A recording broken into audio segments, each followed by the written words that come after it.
आपको के पसंद लगी। दोनों दुल्हन का दुल्हा यही पूर्वांचल से कमाए बदे कलकत्ता चल गई। अब धीरे धीरे यह होली का महीना आवे वाला बाद दुल्हन फोन के लिए हेलो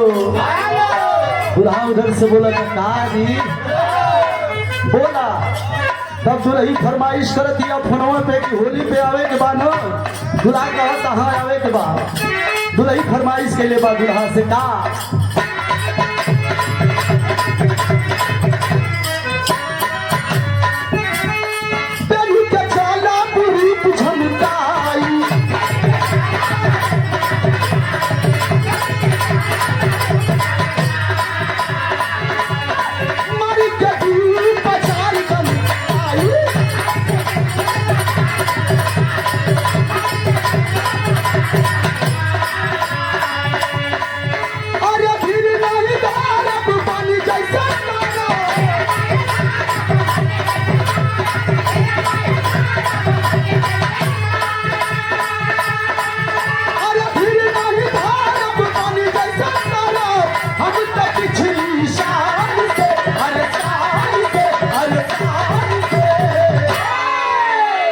फरमाइशो गजब कबा। अरे सुगवा कॉलर के लुगवा सैया अरे सुगवा कॉलर के लुगवा सैया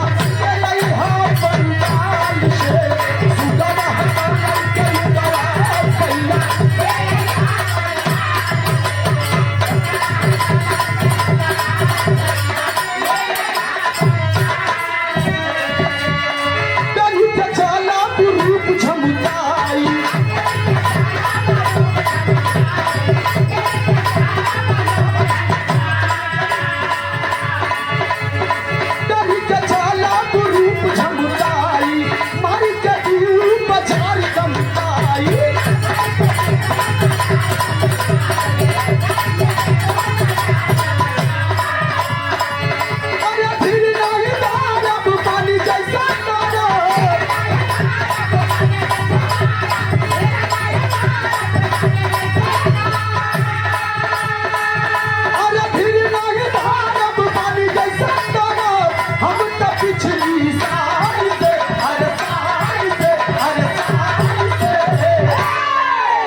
पूजा जी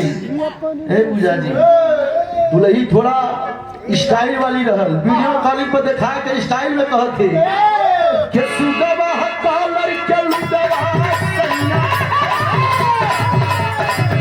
अरे सुगवा कॉलर के लुगवा सैया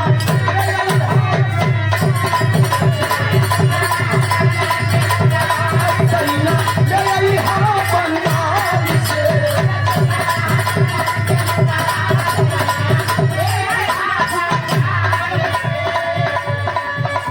और यहाँ 500 रुपए का पुरस्कार हमारे बड़े भैया आदरणीय श्रीमान वर्तमान में ग्राम प्रधान कटहरगंज बनारस के पावन धरती से आदरणीय अमन भट्टा मालिक आदरणीय श्रीमान संतोष यादव जी की तरफ से और मिश्रपुरा बनारस फलुआ घाट के पावन धरती से आदरणीय श्रीमान महिपाल यादव जी प्रधान जी वर्तमान प्रधान जी आपके तरफ से दोनों प्रधान जी की तरफ से माला और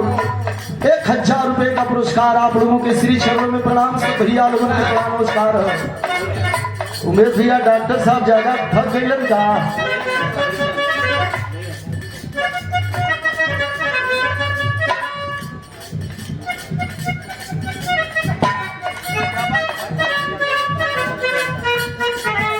श्री अमित यादव जी पूर्व जिला पंचायत सदस्य के प्रत्याशी रहे सेक्टर नंबर 3 सकलडीहा के पावन धरती से जो कि आज के इस महफिल इतना सजा करके और लोगों को दरवाजे पर बुला करके जो आपने मान सम्मान किया है सराहनीय है। और मैंने पहले ही बताया मास्टर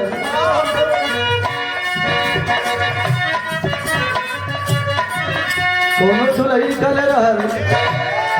पिया परदेश मजा लूटत हुई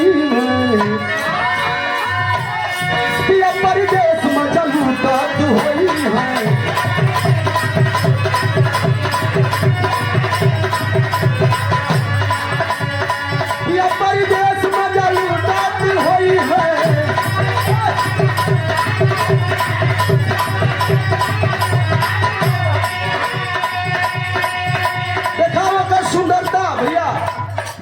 पिया परदेश मजा लूटाती वही अब गुस्सा में कहते गड़िया उठा